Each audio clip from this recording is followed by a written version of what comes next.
Om Swastiastu, salam jumpa dengan Wayan Sukaryani. Video kali ini kita akan belajar salah satu materi matematika peminatan kelas 12 tentang limit fungsi trigonometri.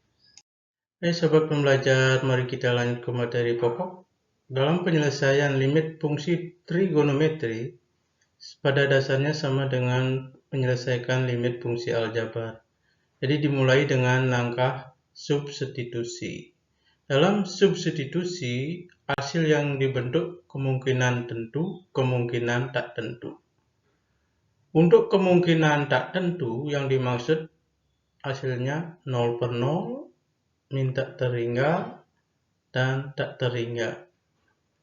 Dalam bentuk tak tentu, ini dilanjutkan dengan proses selanjutnya, yaitu bisa dengan penyederhanaan bentuk dan bisa dengan menggunakan rumus limit fungsi trigonometri.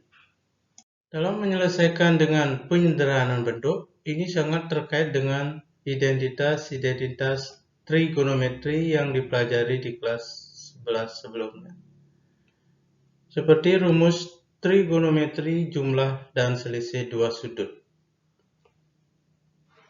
Cos A plus B sama dengan cos A dikali cos B dikurang sin A kali sin B. Begitu seterusnya. Cos A min B sama dengan cos A kali cos B ditambah sin A kali sin B. Begitu seterusnya. Lanjut, rumus berikutnya itu rumus perkalian bentuk trigonometri. Sin A dikali cos B sama dengan setengah sin A ditambah B ditambah setengah sin A kurang B. Begitu seterusnya. Rumus trigonometri sudut rangkap. Cos 2 alfa sama dengan cos kuadrat alfa dikurang sin kuadrat alfa. Atau sama dengan 1 dikurang 2 sin kuadrat alfa. Atau sama dengan 2 cos kuadrat alfa kurang 1. Dan seterusnya. Rumus penjumlahan bentuk trigonometri. Sin A ditambah sin B sama dengan 2 sin setengah A ditambah B dikali cos setengah A min B. Begitu seterusnya. Dan rumus yang terakhir, rumus identitas trigonometri. Sin kuadrat X ditambah cos kuadrat X sama dengan 1. Kita lanjut dengan menggunakan rumus limit fungsi trigonometri. Rumus dasar limit fungsi trigonometri yang pertama, limit X mendekati 0. Sin X per X sama dengan limit X mendekati 0, X per sin X sama dengan 1. Yang kedua, limit X mendekati 0, tan X per X sama dengan limit X mendekati 0, X per tan X sama dengan 1. Selanjutnya, rumus umum limit fungsi trigonometri.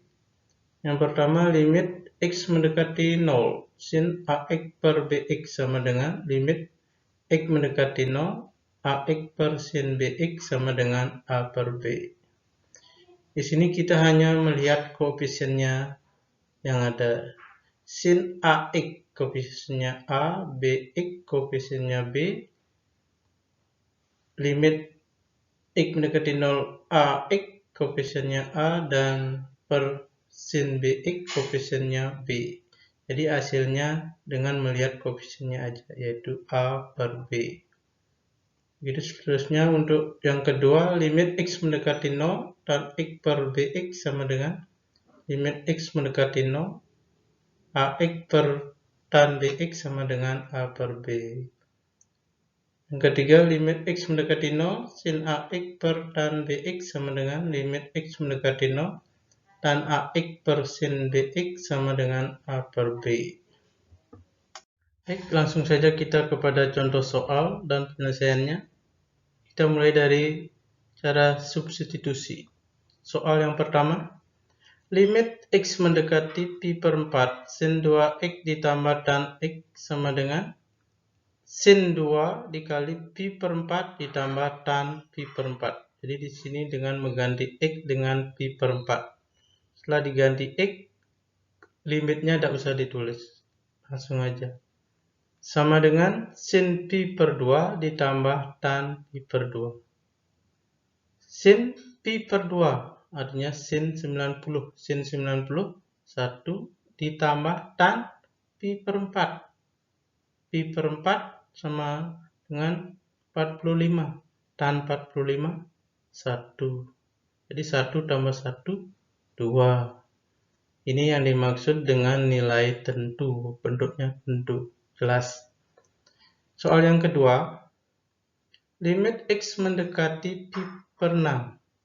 Cos 2X per sin X sama dengan cos 2 dikali pi per 6 dibagi sin pi per 6. Jadinya sama dengan cos pi per 3 dibagi sin pi per 6. Cos pi per 3, cos 60 setengah dibagi sin pi per 6, 30, sin 30 setengah dibagi setengah.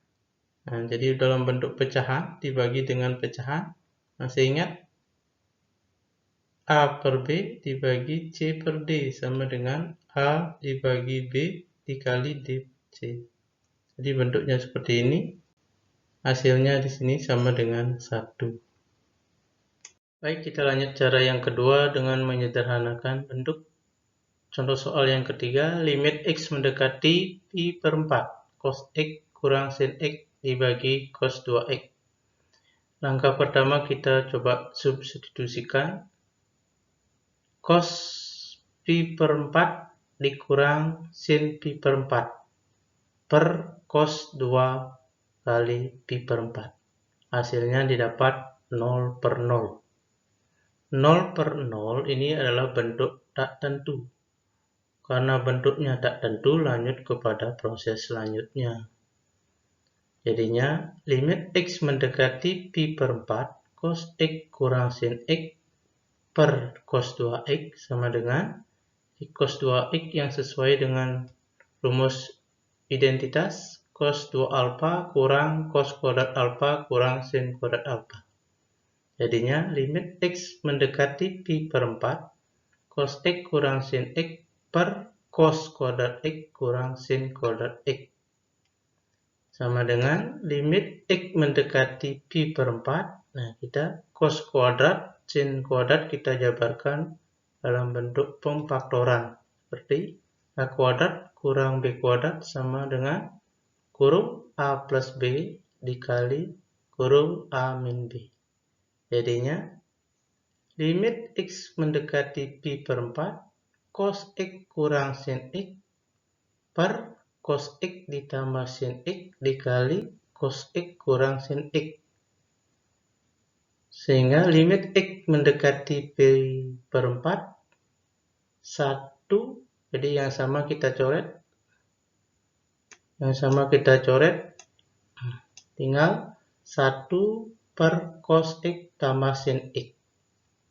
Sama dengan 1 per cos pi per 4 ditambah sin pi per 4. Sama dengan 1 per setengah akar 2 ditambah setengah akar 2. Sama dengan 1 per akar 2. Untuk menyederhanakan, kita kalikan dengan penyebut yang sama, yaitu akar 2 per akar 2, sehingga hasilnya setengah akar 2.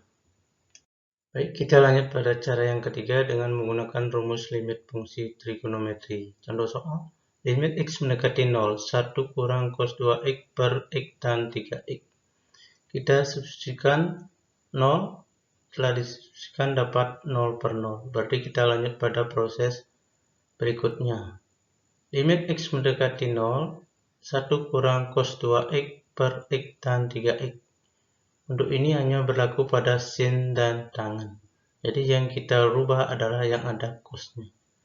Jadinya limit X mendekati 0 menjadi 2 sin kuadrat X per X tan 3X. Sama dengan, selanjutnya kita jabarkan sin kuadrat X. Limit X mendekati 0, 2 sin X kali sin X per X tan 3X. Sehingga sama dengan 2 sin X per X sama dengan 1 dikali dengan sin X per tan 3X sama dengan 1 per 3. Jadi hasilnya sama dengan 2 kali 1 kali 1 per 3 sama dengan 2 per 3. Demikian video kali ini, sampai jumpa dan terima kasih. Om Santi Santi Santi Om.